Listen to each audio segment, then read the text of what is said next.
জমিয়ত নিয়ে আলোচনা সমালোচনার শেষ নেই। কেমন যেন মনে হচ্ছে জমিয়ত ছাড়া কোনো ইসলামী সংগঠন নিজেদের অস্তিত্বের প্রমাণই করাই অসম্ভব। অবশ্যই এটা বাস্তব যে জমিয়ত থেকে জামায়াত, খেলাফত, নেজামে ইসলাম ও ইসলামী আন্দোলন চরমোনাই এর সৃষ্টি।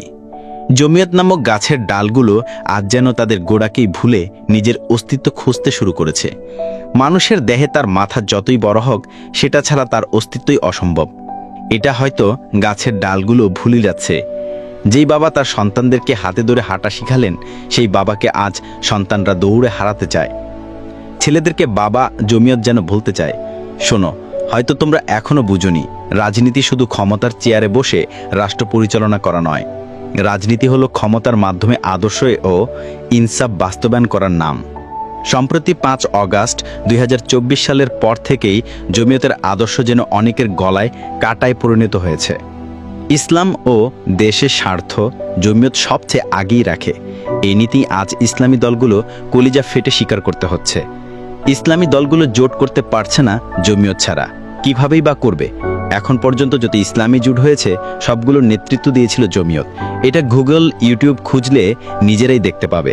সেই ঐতিহাসিক সংগঠনের দিকে এখনও সবাই হাঁ করে তাকিয়ে আছেন। জমিয়ত কি করে, কাকে সমর্থন করে, কার সাথে জোট করে, কোন সিদ্ধান্ত নেয়, এগুলো খোঁজাই যেন তাদের রাজনৈতিক কার্যক্রমে পরিণত হয়েছে। অথচ জমিয়ত 300 আসনেই যে এককভাবে লড়াই করবে, এর আভাস তারা বুঝে নাই।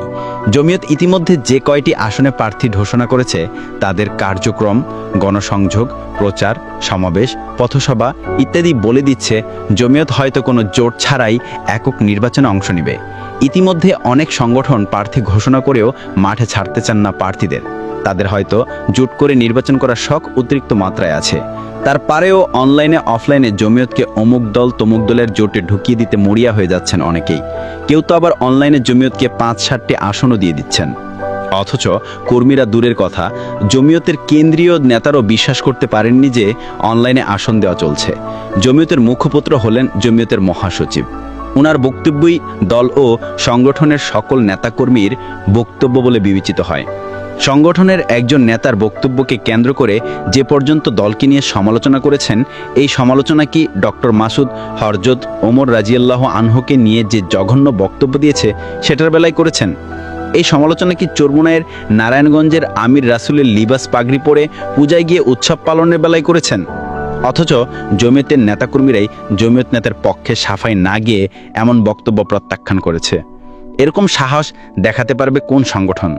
কাজেই জমিয়ত তার আদর্শ ও ঐতিহ্যের উপর অটল আছে বলেই 107 বছর থেকে এখনও টিকে আছে। জমিয়ত নীতিবিরোধী কার্যক্রমে থাকা নেতাদেরকে ছুঁড়ে ফেলার ইতিহাস তৈরি করেছে। ফরিদ মাসুদের মতো তালুই মার্কা আলেম, মুফতি ওয়াক্কাস রহমান রহমাতের মতো রাজনীতিবিদ, শাহিনুর পাশার মতো নেতাকেও ছাড় দেয়নি। সুতরাং জমিয়ত নিয়ে বাজে মন্তব্য করার আগে নিজের অস্তিত্বের কথা চিন্তা করো, নিজের ইতিহাস পড়ো। এদেশে ইসলামী সংস্কৃতির ধ্বংসের মুখ থেকে কারা রক্ষা করেছিল, এসব জেনে নিও। পরিশেষে বলতে যাই, 107 বছর হলো জমিয়তের কালা যুবকালা। ইনশাআল্লাহ জমিয়ত আরও শত শত বছর সব মহিমায় বেঁচে থাকবে। লেখক মোহাম্মদ নাবিল খান, যুগ্ম সাধারণ সম্পাদক, ছাত্র জমিয়ত সিলেট জেলা দক্ষিণ।